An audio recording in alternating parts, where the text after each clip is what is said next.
When Young-oh is discovered, she claims she didn't hear anything, but then apologizes and clarifies that it wasn't her intention to listen in on the conversation. She also mentions that there were many misunderstandings yesterday and asks if they can just forget everything. He replies that he knows, and that's exactly why he called her, so she would know the truth. The assistant, somewhat puzzled, questions whether he really called her just to say that and asks why he did it.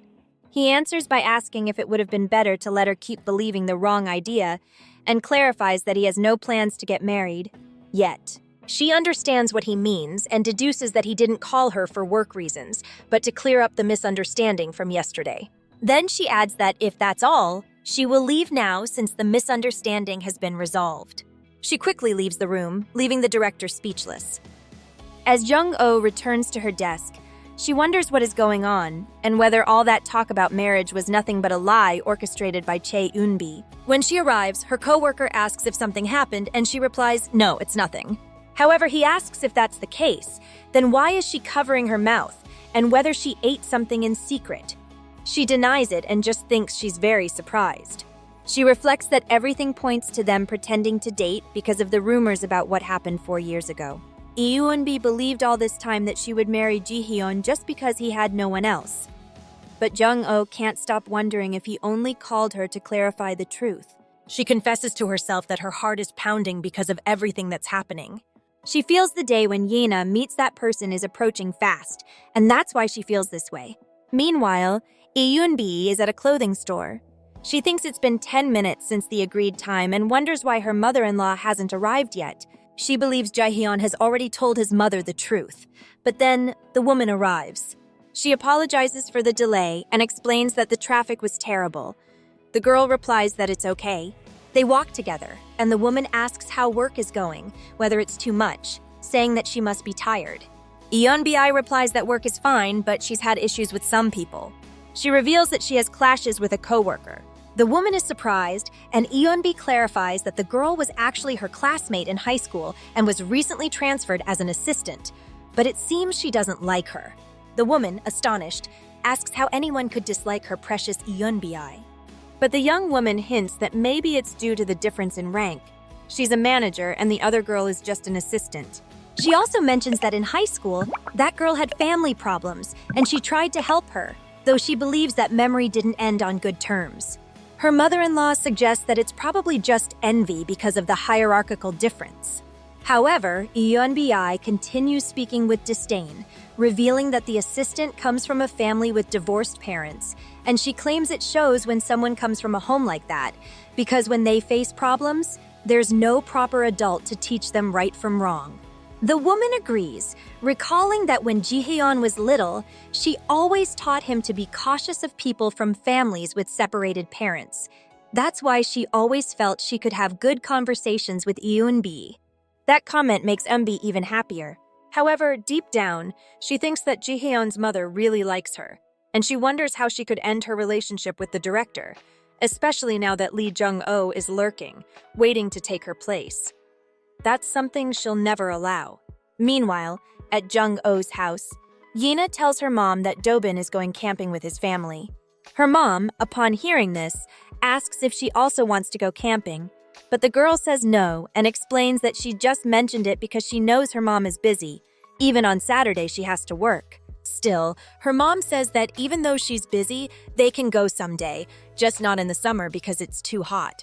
She suggests going in the fall with her grandmother. The girl gets excited about the idea and asks if she can tell Dobin. Her mom says yes. Then the little girl decides to call him. Just as the boy answers, he apologizes. Yena, confused, asks why. Dobin replies that he can't share his dad because his mom told him that's not allowed. But the girl tells him it's okay. He, surprised, asks if she's not upset. Yena replies no because she already knew it wasn't allowed, and then tells him that she will also go camping in the fall.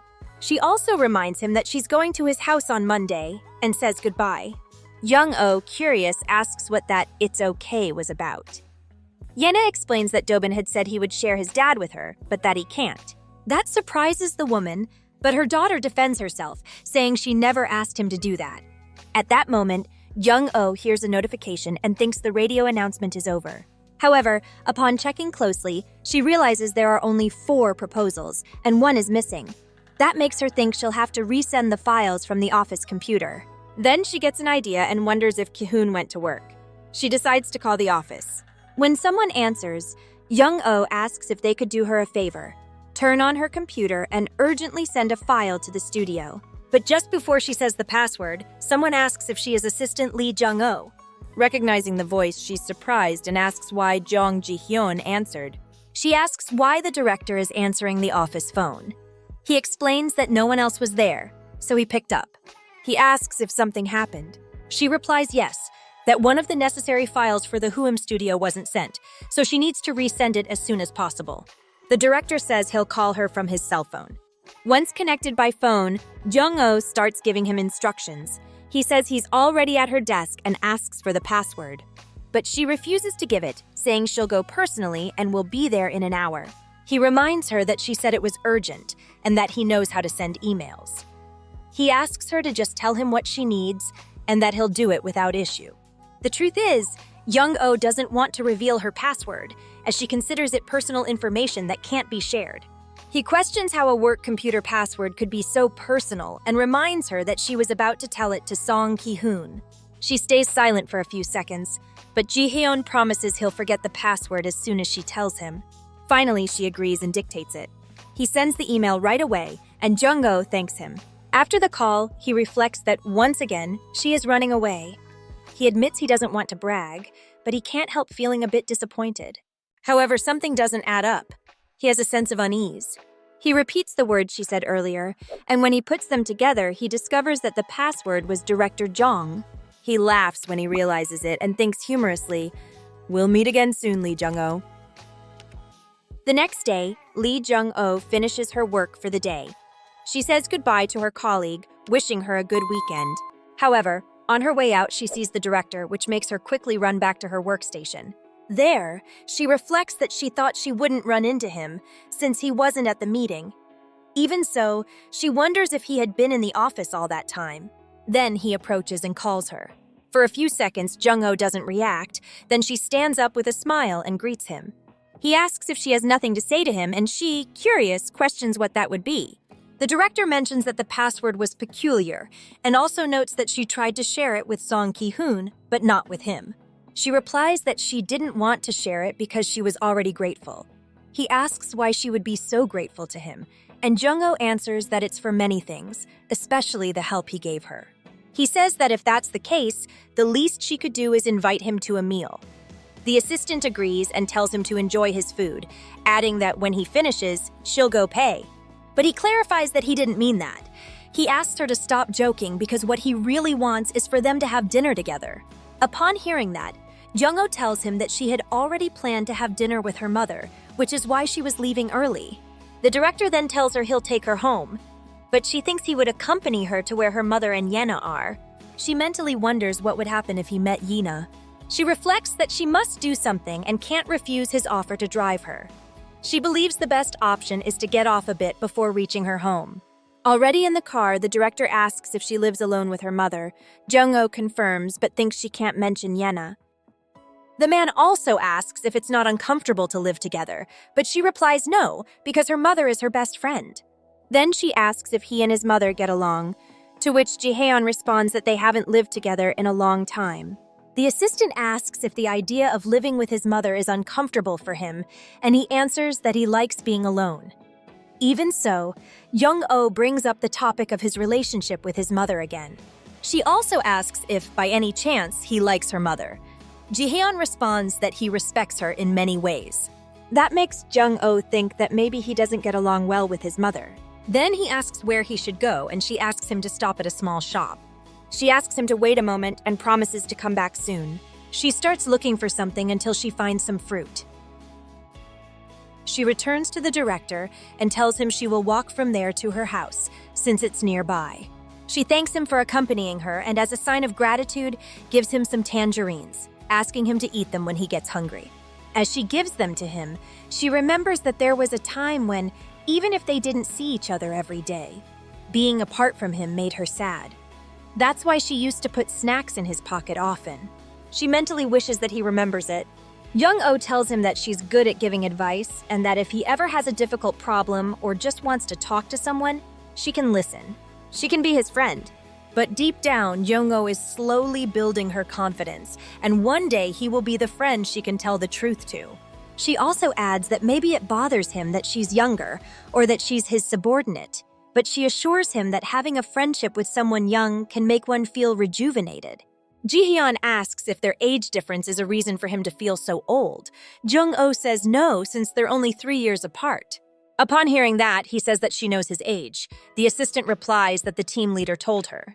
He adds that the more he thinks about it, the more it seems like she's very interested in him. But Jung-oh says that everyone on the team is interested in him. Even so, she grants him the honor of being her friend, extending her hand. When he sees the gesture, he smiles. Then he takes her hand and confirms that they'll be good friends. She thinks there's no trace of suspicion and states that they really can be friends. Then she asks him to keep it a secret, since Eunbi could misinterpret things and it would bother her a lot. But before she can say anything else, Ji-hyun kisses her hand, leaving Jung-oh surprised. She asks him if he's crazy, and pulling her hand away says that's not something friends do, asking if he doesn't know that. He replies that he didn't know. She, annoyed, says she'll go alone and says goodbye. He watches her and thinks that it doesn't matter what they call it, friends or whatever, as long as he can keep watching her closely. So, he gets into his car and receives a call from Park Seung-yu. When he answers, his friend bombards him with questions, wanting to know where he is. The director says he's heading home from the office. His friend asks if he wants to have dinner with him. Ji-hyun asks if he wasn't going to spend time with his family that weekend, but his friend says no, that he has something to tell him, and also asks if he can come to his house on Monday. That makes the director remember that he had promised that little girl to come play with her again. He wants to know if it's next Monday, which his friend confirms, adding that his Dobin insisted that he must come. Meanwhile, Yena is with her mother, who is happy to see that her princess is back from the park. Her daughter says she came back early, and her mother comments that someone brought her. That same person confirms that he'll go to his friend's house on Monday. He's happy and says he'll be eternally grateful. Many thanks to the channel members, Raphaeltron and Sweet Tea, for their valuable support to this project. That said, see you in the next video.